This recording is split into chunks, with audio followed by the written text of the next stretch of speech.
everybody, and welcome to the Upkeep for Monday, January 6th, 2020. That's right. You're listening to all the magic news you need in 10 minutes or less. All right, so last weekend, Star City Games held its first Open of 2020, and in fact, this is the first Upkeep of 2020. It sure is. So thank you for joining us in the new year, and this was a Team Modern Open. Yes, and specifically, it's not Team Unified Modern. No. So deck lists could overlap. Yeah, you could have 3 people on Boggles, which I ask you, why didn't that happen? Well, a question only you can answer for yourself. Yeah, it turns out there are much better decks to be running than Boggles this past weekend. And in fact, it was kind of cool to be able to see Modern kind of on a bigger stage for the first time in a long time.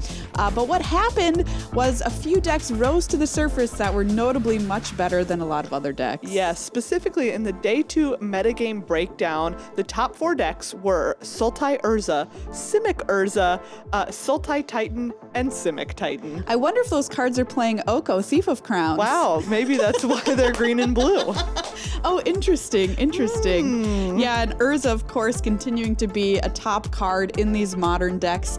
And if you watched coverage, you saw a lot of Urza action, which took a lot of time. Yes. Really long matches. To be able to have Urza win in the way that Urza wants to win. Yes, congratulations, by the way, to the winners, Harlan Führer, Zach Allen, and Dan Jessup.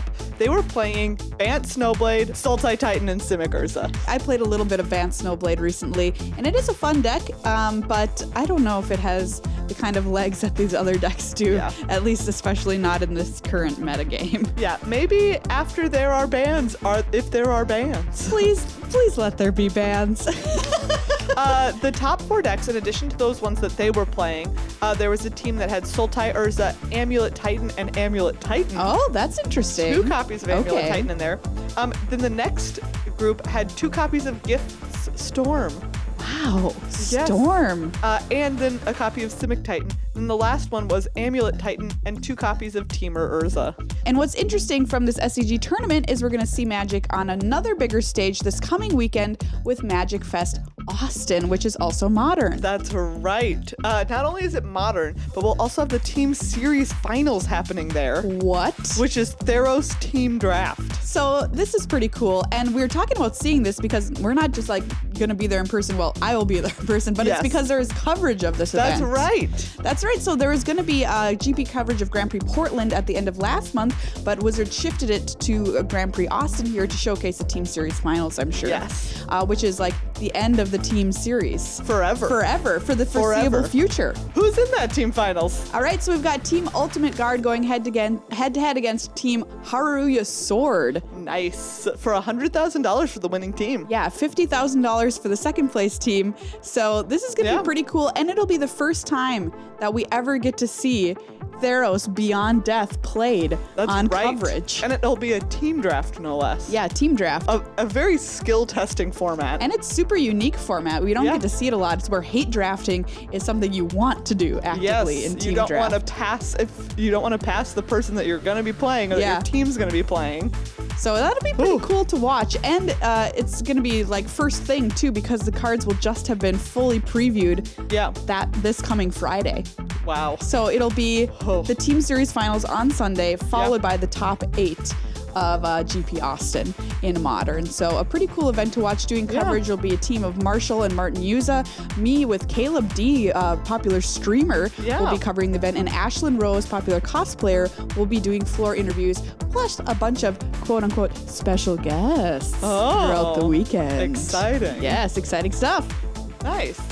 Coming up next, Ceviche has declined his Rivals invite. Yeah. He says, quote, "I was invited to play in the Magic Rivals League this year. If I competed, I would want to give it my 100%. However, in order to fully focus on content creation, I have decided to decline the invitation." WotC has not said who will take his spot. So Ceviche was in the MPL this past season, got knocked down into Rivals League, and is no longer with us. So the Rivals League works like this. You made it sound like he died. He did not die. He did not die. He just declined the invitation. It's going to be the bottom 12 MPL players plus top 8 arena and top 8 tabletop players make it into the 2020 Rivals League. But of course, this throwing a little bit of a wrench into the situation. Rivals players get up to $20,000 in appearance fees, and they get to compete in the gauntlet. Yes, which is an opportunity to make it into the MPL. All right, so no Ceviche. Remains to be seen what will happen in his stead.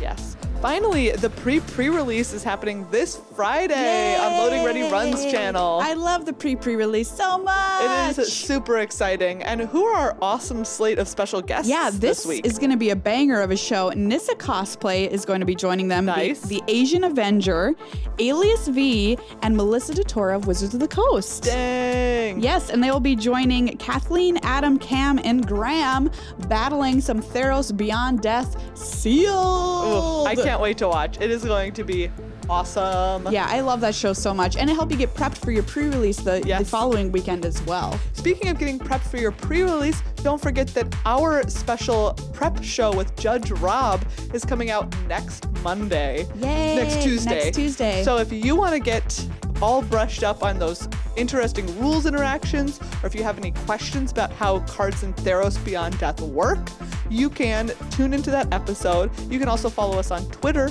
at GLHF Magic and tweet us some questions when we ask for them for Judge Rob. Yeah, that'll be on our full-length podcast, Good Luck High Five, so make sure to look out for it next week on Tuesday, like Megan said. It's one of our most popular episodes. And by the way, we've got a preview card coming out this week. Ooh, yeah, we do. On Wednesday, so nice. Keep your eyes peeled for that as well on our YouTube channel, youtube.com/goodluckhighfive. Thank you so much for tuning in this week for the Upkeep. Kind of a light news week, but you know, that's how it goes sometimes. Start of the year. Check out our full-length episode if you like. We have a fun time on the show every week. Megan's going to give us some Theros/Greek lore. That's right. On the podcast this week. And you can find us on patreon.com/GLHFmagic if this is a show you listen to every week and you're like, hey, that makes my life just a little bit better. Thank you. And